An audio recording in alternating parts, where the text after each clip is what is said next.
এই প্যাকেটটা ফেলে দেন তো। এই যেটা রোড অ্যাক্সিডেন্টে দেখবেন মা বাবা আমার দিকে খেয়াল করেন, দুজনেই মারা গেছেন। আল্লাহ তাআলা সন্তানকে বাঁচায় রাখছেন, আছে না নাই? আব্বা আম্মার হাতের ভিতর থেকে সন্তানটা মারা গেছে, আব্বা আম্মা দুজনে বেঁচে আছে।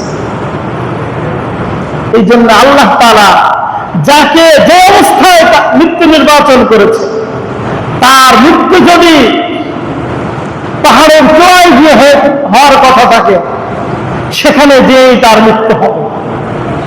এই জন্য আমরা মনে করি, আমরা অনেকেই বলি যে অকাল মৃত্যু হয়েছে, অমুকের অকাল মৃত্যুতে আমরা শোকাহত।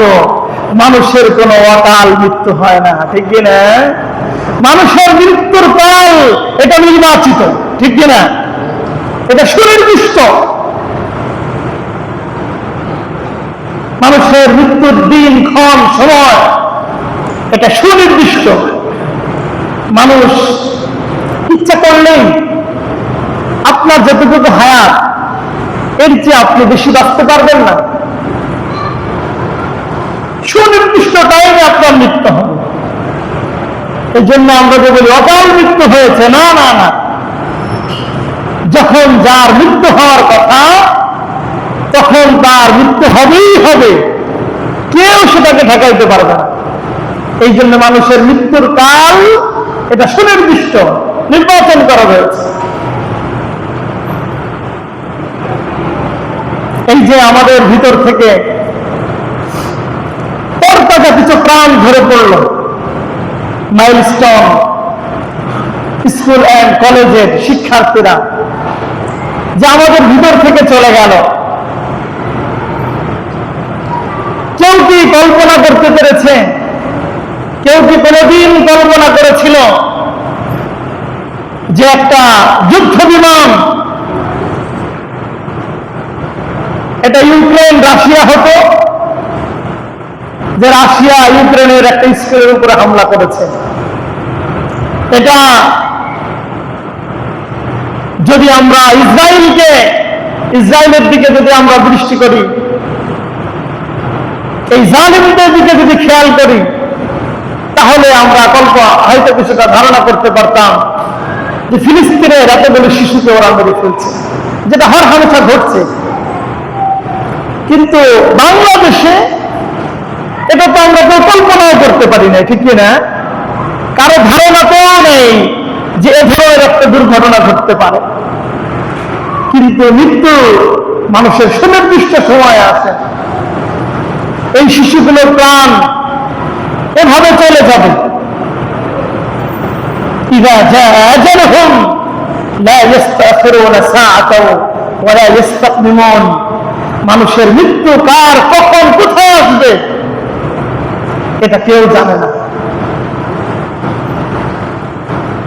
যেখানে যার মৃত্যু আছে, যে অবস্থায় আছে, তার আজরাইল সেখানে এসে দেখা দিবেই দিবে।